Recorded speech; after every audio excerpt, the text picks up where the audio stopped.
Hidup harus cerdas, cermat, cerdas, smart.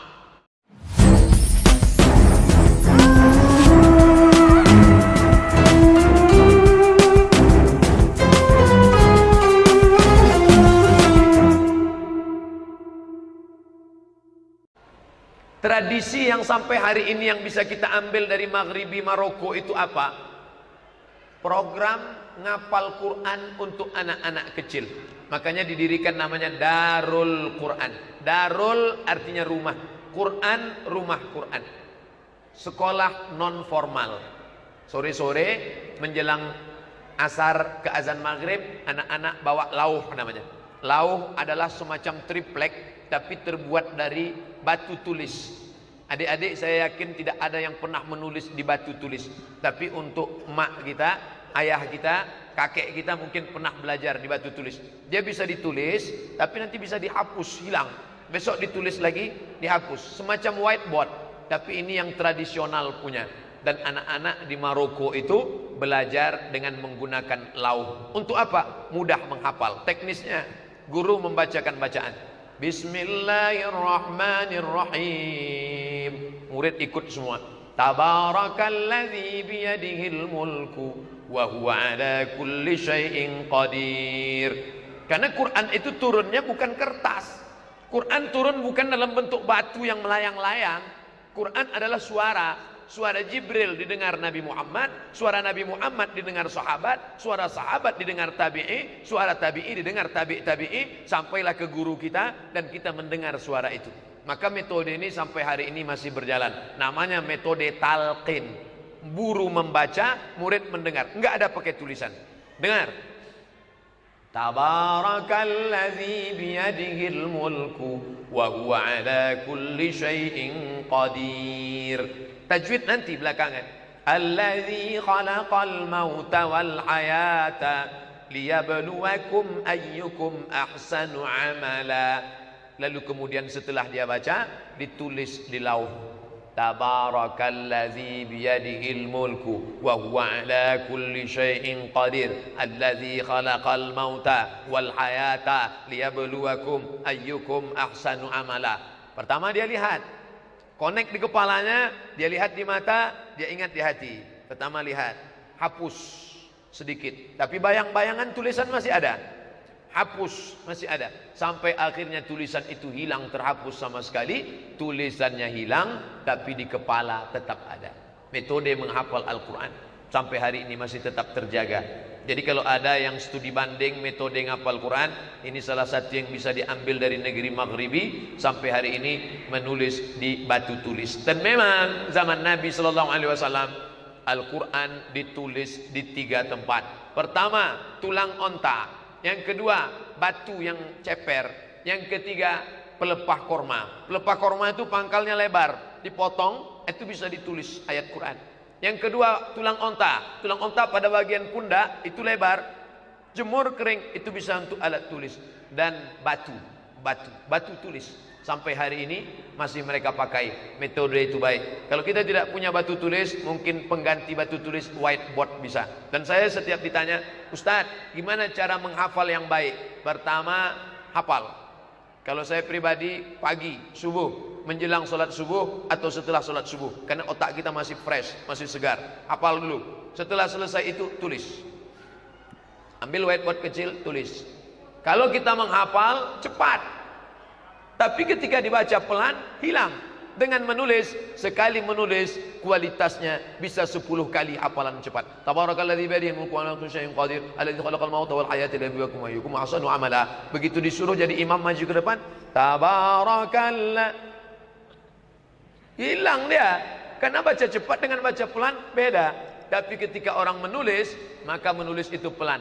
Tabarakalladzi. Makanya ujian Al-Azhar ada ujian tulisan. Pertama, hafal. Yang kedua, tulis.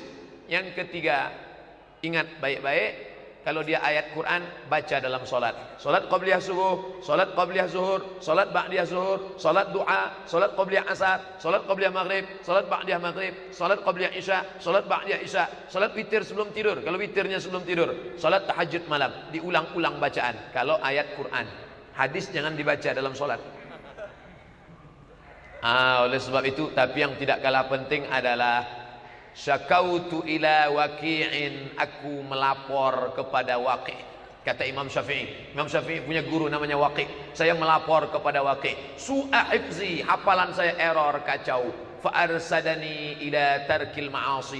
Fa'arsyadani ila tarkil ma'asi. Kata Imam Waqi', tinggalkanlah perbuatan maksiat. Li'annal ilma nurun, karena ilmu adalah cahaya. Wa nurullah la yuhda lil 'asi. Allah tidak akan berikan cahaya, pencerahan, the likeness kepada orang yang banyak berbuat maksiat. Oleh sebab itu tinggalkan perbuatan maksiat. Alhamdulillah, di Masjid Al-Fathu ini yang hadir saya lihat anak-anak muda semua.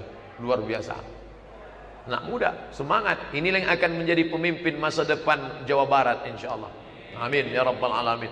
Karena anak muda harapan, kata Presiden Soekarno, engkau berikan anak-anak muda kepadaku, maka aku akan goncangkan negeri ini. Makanya saya pun bangkit semangat ceramah ini karena anak-anak muda semua. Coba kalau isinya orang-orang tua, mungkin judulnya pun berubah. Adapun kajian kita adalah bagaimana salafus soleh menghadapi sakratul maut. Tapi hari ini justru masalah menuntut ilmu, masalah menulis manuskrip, masalah berpetualang menyampaikan Islam sampai ke negeri bernama Maghribi, tempat tenggelam matahari. Hebatnya perjuangan mereka, dan itulah yang tidak putus dengan kematian. Sampai hari ini ada orang yang sholat di Maghribi, di Maroko, Aljazair, Tunisia, Mauritania, maka pahalanya mengalir kepada Uqbah bin Nafi, mengalir kepada tabi'in. Hidup harus cerdas, cermat, cerdas, smart. Ini sekarang ada namanya smartphone. Phone-nya yang smart, orangnya nggak smart. Kita harus smart beramal. Sudah tahu umur pendek, beramal rajin, tapi yang bisa mengalir sampai mati. Yang punya uang, beli tanah wakaf 500 meter. Tidak punya duit 500 meter, 500 ribu untuk semeter.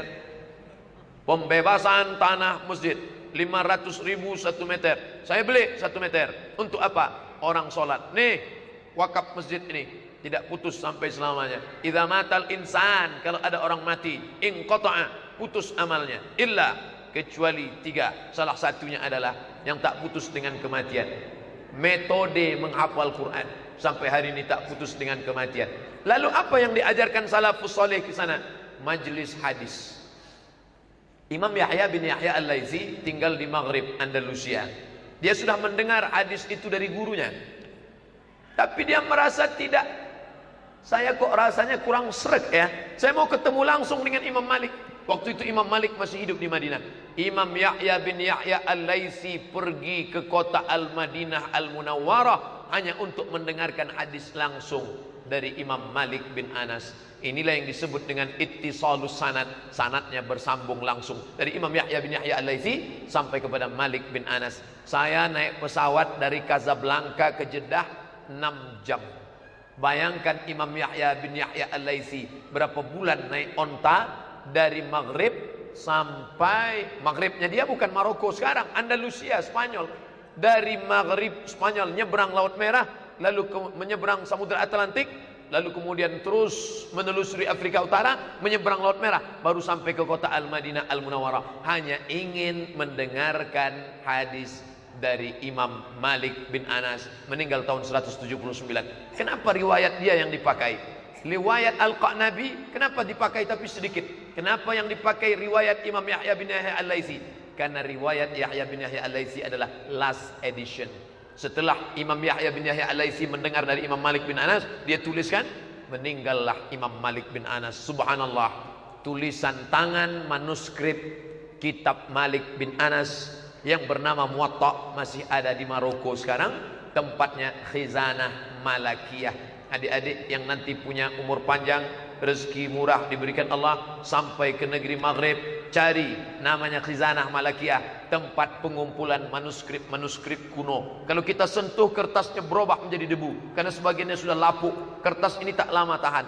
Ini tak lama tahan. Kalau kena air bisa berubah. Mungkin sekian puluh tahun berubah menjadi tepung.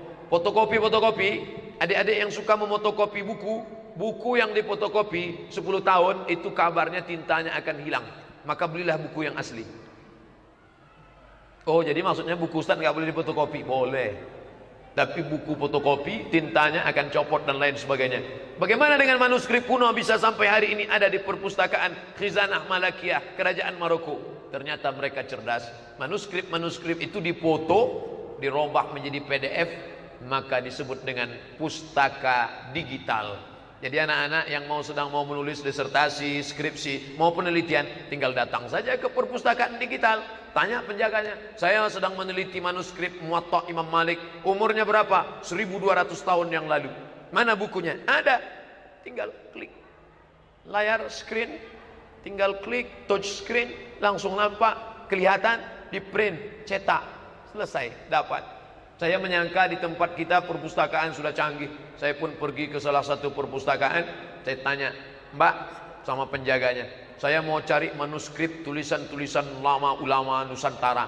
Di ruangan mana ya? Terus dia nanya ke saya, Pak, manuskrip itu apa? Saya mau cari manuskrip, dia malah nanya saya balik. Artinya akhirnya lama-lama saya dapat juga katalog manuskrip. Judul kitab jumlah halaman sekian. Ditulis menurut gaya Arab ini. Letaknya di rumah Pak Anu. Loh, manuskrip kok letaknya di rumah Pak Anu? Ternyata orang kita yang punya penyimpanan manuskrip warisan kakek buyut nenek moyangnya itu disimpan, diikat pakai kain putih, digantungkan di atas atap. Nanti kalau diambil jinnya datang katanya. Kebetulan ada seorang peneliti dari Jakarta meneliti di salah satu daerah. Katanya di situ ada manuskrip kuno. Lalu dia tanya, Pak, ya kabarnya menurut info-info Bapak punya manuskrip buku klasik di sini ya? Ya, saya punya. Mana bukunya Pak? Ada di atas atap. Boleh kami tengok? Oh, nggak boleh dibuka. Nanti kalau dibuka, roh leluhur ngamuk. Tolonglah Pak, ini penelitian saya sedang nulis disertasi S3, kata sahabat ini. Oke lah. Akhirnya dia manjat ke atas atap rumah, dibuka. Itu pun pakai mantra-mantra. Buka. Setelah dibuka mau dipoto, nggak boleh dipoto. Tolonglah Pak, saya mau pulang ke Jakarta, gimana bahannya? Oke, foto. Setelah dipoto bawa pulang. 3 hari sesudah itu anak bapak itu meninggal. Langsung dia salahkan. Ini gara-gara manuskrip dibuka anak saya meninggal. Artinya keyakinan, makanya susah untuk mengkodifikasi, untuk membuatkan perpustakaan digitalisasi. Alhamdulillah sampai hari ini tradisi mengajarkan hadis itu sampai ada. Makanya muncullah ulama hadis dari negeri Maghrib. Siapa namanya? Syekh Abdullah bin Siddiq Al-Ghumari, Syekh Abdul Aziz bin Siddiq Al-Ghumari, Syekh Ahmad bin Siddiq Al-Ghumari, yang terkenal dengan keluarga Siddiqiyah. Kebetulan ada salah seorang orang kaya, rumahnya banyak, vilanya hebat.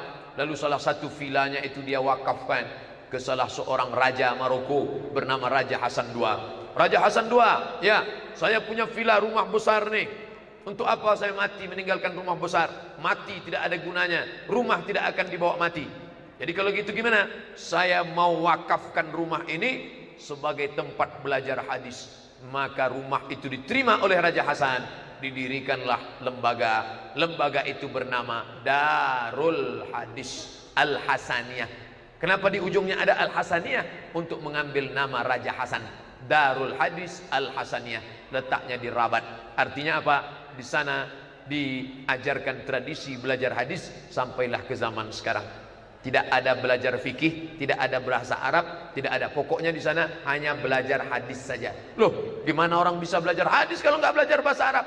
S1 sudah belajar bahasa Arab, karena dia hanya S2 saja. Setahun menerima siswa 20 orang, 15 orang berkebangsaan Maroko, yang 5 terserahlah dari mana saja, yang penting mau mendaftar. Saya mendapat beasiswa tahun 2004. Saya angkatan 2004 masuk ke Darul Hadis. Semuanya isinya orang Maroko dan beberapa orang Afrika. Maka ketika syekhnya masuk ke dalam, dia lihat, nih siswa baru kita Syekh. Oh, ada makhluk yang aneh itu di belakang. Tahun 2004, kemudian saya selesai di akhir 2006, karena dia hanya belajar 2 tahun saja untuk program S2.